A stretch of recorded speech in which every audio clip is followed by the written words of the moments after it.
Today I'm going to share with you why we decided to ditch our tent for a camper van when we retired.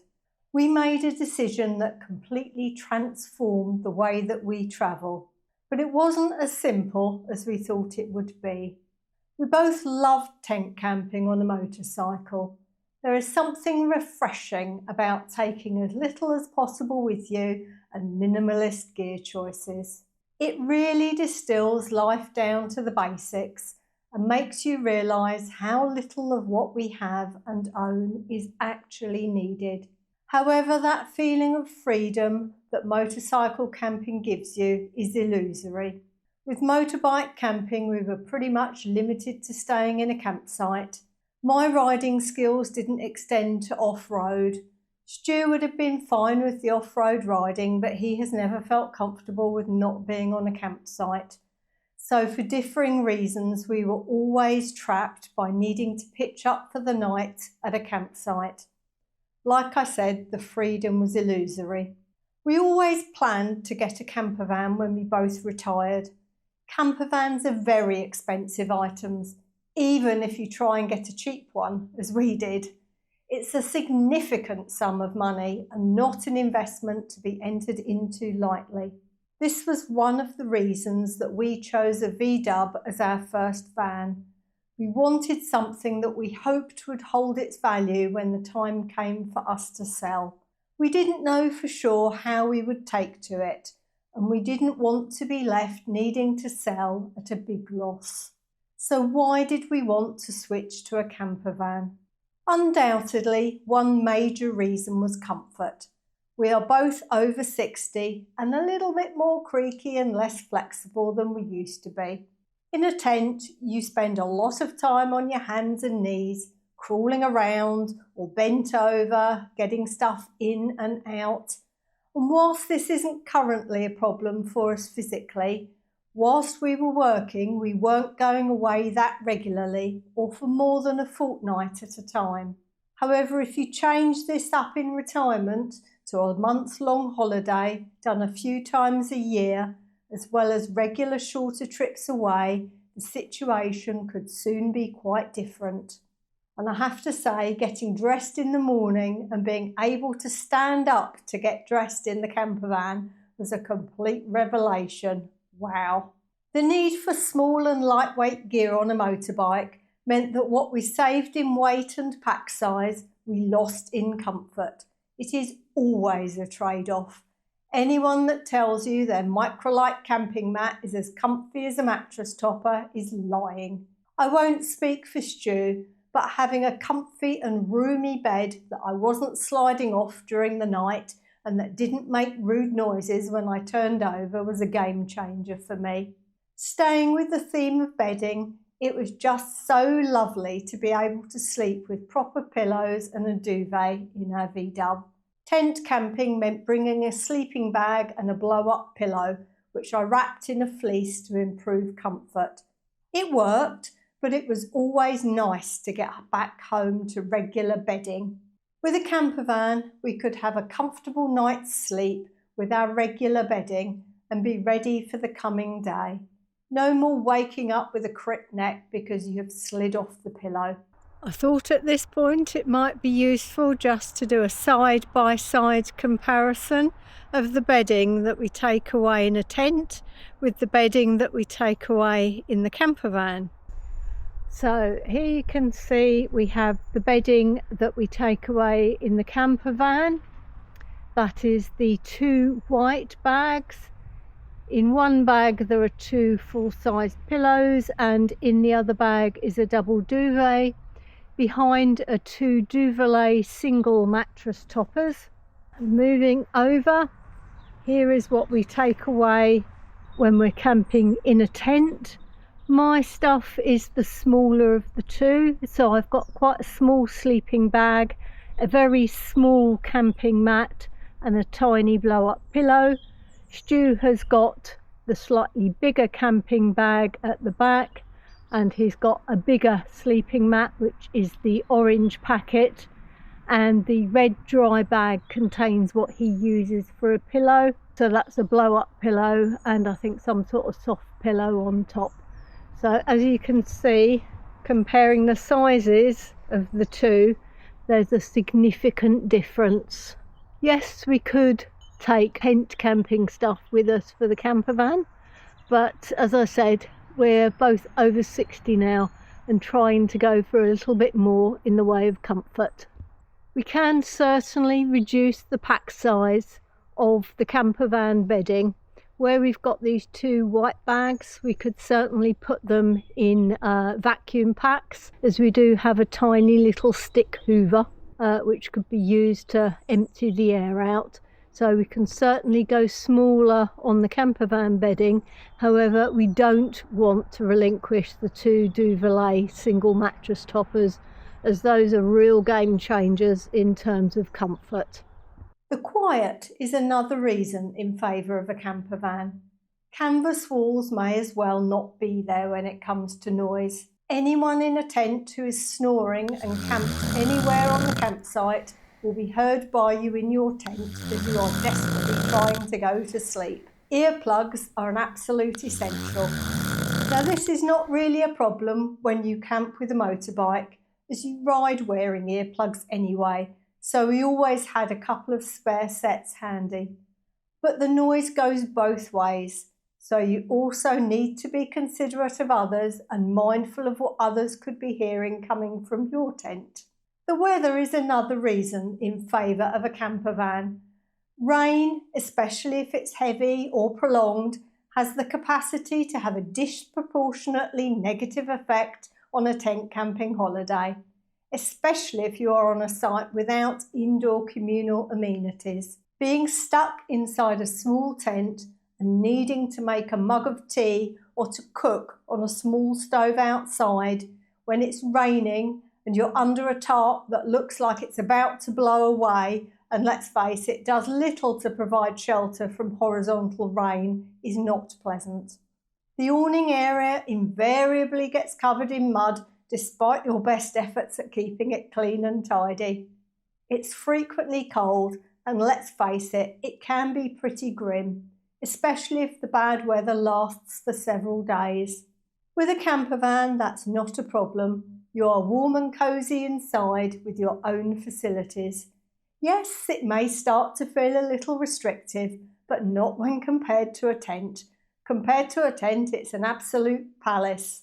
We went on one memorable tent holiday to the Black Forest in Germany and ended up leaving Germany and riding in torrential rain to France, as there the weather forecast said that it wasn't going to be raining for the whole of the coming week. And this brings me to my next point under weather as a factor. Packing up your tent and gear in the pouring rain and moving on in the rain on a motorbike is just a lovely experience. It's guaranteed to lift your spirits and put a smile on your face. Hopefully you will have caught the sarcasm here, and I don't need to explain further, I'm sure. It can be pretty unpleasant.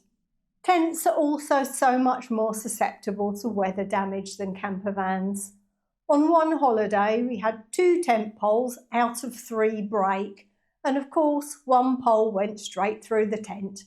Fortunately, we carry spare bits for fixing both poles and tent, and some duct tape, so we were able to make repairs. So all was still well and good, and the tent was still waterproof, if a trifle wonky, for the rest of the trip. Linked to weather is the cold. Once you hit October, tent camping in the UK can be a tad chilly. Of course, you can have appropriate clothing, a decent sleeping bag, insulation under your camping mat and a hot water bottle, etc., all of which will help. But if you aren't careful, it can turn into enduring rather than enjoying, especially if wet weather decides to add to the challenge. Camper vans can be safely warmed up with various fitted heating mechanisms, and in some cases there's even a thermostat, home from home. They are also insulated, which helps keep them cooler in summer and warmer in winter.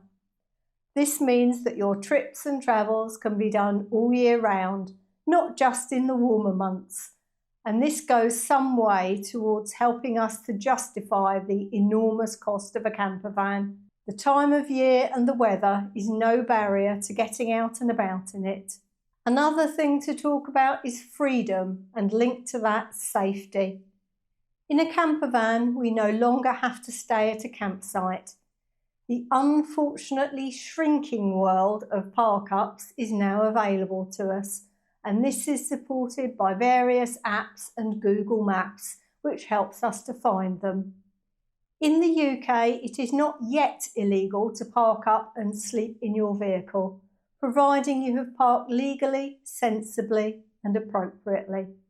Plus, there are also pub car parks available with permission, so our freedom has actually increased with a campervan.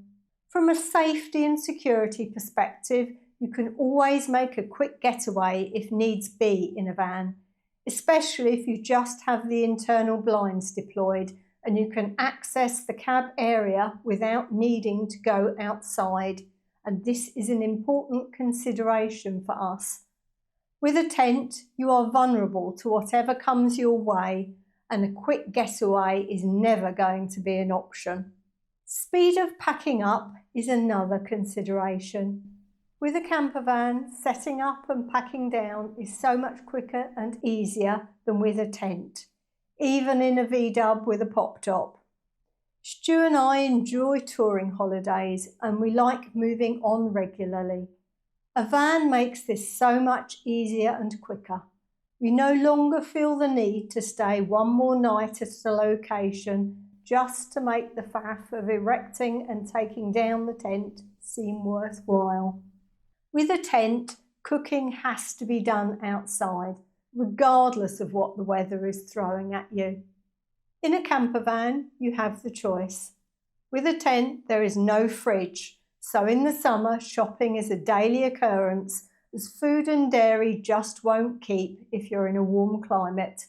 If you use a communal fridge on a campsite, there is always the risk of your dinner or milk not being there when you go to get it. With a campervan, this isn't an issue, as you can have your own fridge, so can cook and eat whatever you want and when you want. And this helps to save you money, as it means you don't have to budget for restaurant visits and eating out unless you actually want to. Plus, if you're picky with what you eat, it's not a problem. You can do your own dinner when you get back if the restaurant didn't serve anything you wanted to eat. I'm the picky one, I have to say. I'm largely carnivore and avoid carbs and all processed food, but Stu eats most things. With a tent, we used to bring along a couple of phone-sized power packs, and these and our phones could be charged up from the 12-volt sockets on our bikes. Phones and power packs were the only things we brought needing to be charged up. A van opened up a range of possibilities. Suddenly, we could bring laptops and proper cameras with us. We could video our trips away. We had the space and the means to charge things and the greater security that a vehicle gave us. Yes, vans do get broken into. I'm not that naive, but it is a bit more difficult than just undoing a tent zip. If there are usually 2 motorbikes parked next to a tent and then they aren't there, everyone on the campsite knows you aren't in. You may as well hang a sign out saying "No one home, help yourselves." So why did we wait until retirement to make the swap? In a word, cost. It's a huge outlay, not one we could justify given the much smaller amount of use it would get whilst we were working. With both Stu and I busy working all week, and Stu also having to be away for a number of weekends throughout the year during the spring and summer months, it just wouldn't have got the use we felt was needed given the cost. A few months before we both retired, we bought our VW Transporter, which has now been sold. We had hoped it would work out long term for us and be enough, but it didn't. If you want to know why, watch this video where I go through it all, together with footage of daily life in our VW camper. I'll put a link to that video in the description. We now have a new, slightly bigger van on order, which should be ready for us mid-October, and it will meet our needs much better. The V-Dub did its job in that it confirmed for us that we both loved touring in a campervan, and so knew that a larger investment in a more suitable campervan would be worthwhile. In my next video, I'll be explaining what we were looking for in our new campervan and why. I did spend 6 years living on a narrowboat, so I already know my way around living off-grid. However, the daily practicalities of living and moving on regularly in a short wheelbase V-Dub camper with a pop top were eye-opening. The V-Dub helped crystallise our thoughts regarding next steps. Finding our next campervan proved to be way more of a challenge than I had expected though, and I'll share all in my next video. Have you made the switch from tent camping to a campervan or a motorhome, or did you go straight to a campervan? Are you considering a change? Let us know your experience in the comments, as we do love to hear from you and we reply to each comment. If you enjoyed this video, please do give it a like and please consider subscribing to our new channel, as it really helps. Thanks for watching and see you in the next one.